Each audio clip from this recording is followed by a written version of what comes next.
Look at any human face, too thin. Strips of hair sit just above your eyes. We barely notice them, yet they may be the most expressive feature you own. Almost every hair on your body has thinned and shrunk away. These too stayed. Strip the eyebrows from a famous face, and people often cannot recognize who it is. In a famous MIT study, eyebrows mattered more for recognition than the eyes themselves. So why did evolution bother to keep these strange little tufts of hair? Your ancestors were using their brows to communicate long before they ever used words. The simplest theory says eyebrows are nothing fancier than tiny gutters that protect your eyes. Sweat runs down your forehead. Without diversion, it floods straight into your vision. The arched shape channels droplets sideways, around the eye instead of into it. The same diverting trick works for rain during a long, exhausting prehistoric hunt. Salt stinging your eyes mid-chase could cost you the meal, or even your life. So eyebrows as simple moisture shields makes neat, tidy, satisfying sense. This explanation never fully convinced the scientists who actually tried to test it. Plenty of mammals sweat very little, yet still grow brows.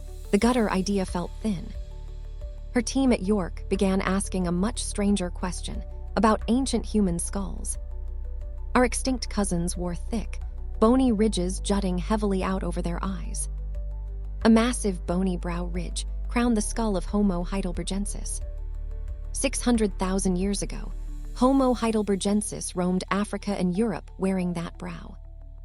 For decades, scientists simply assumed the ridge was pure structural engineering. One idea held that the bone braced the skull against the strain of hard chewing. Another idea said it filled an awkward gap between flat foreheads and large eye sockets. The York team built a detailed digital skull and stress-tested its enormous brow. They simulated biting, again and again, watching closely where the strain actually traveled. Shrinking the ridge changed almost nothing. Suddenly, the chewing theory wobbled badly. If it wasn't for chewing, and not for support, then what was it actually for? Spikins proposed the heavy ridge worked like a permanent, unchangeable dominance signal. A fixed, jutting brow says one fixed thing: aggression, status, raw intimidation. But a face frozen in a permanent scowl cannot easily make peace or friends. As our ancestors grew more social, that constant glare became a real handicap.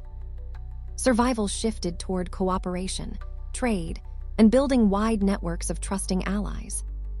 Over time, the forehead rose, flattened, and the great bony ridge melted down. In its place sat something far smaller, lighter, and infinitely more flexible. A thin, mobile strip of hair that could move, lift, and signal in an instant. A frozen warning became a living, shifting flag, redrawn dozens of times a minute. The eyebrow was never really about protecting your eyes at all. The brow that once shouted dominance became a tool for cooperation and trust. Lift one brow and you flash surprise. Lower both and you broadcast doubt or anger. This silent grammar crosses every culture and language on the entire planet. A quick flick of the brow greets a friend across a noisy, crowded room.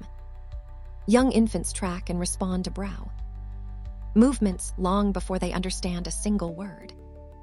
Your brain begins reading a facial movement in roughly 200 milliseconds. Your face runs this ancient code constantly, beneath every conversation you have. Next time someone raises an eyebrow at you, remember what those strips truly are. Not gutters for sweat, but the moving borders of a face built for connection.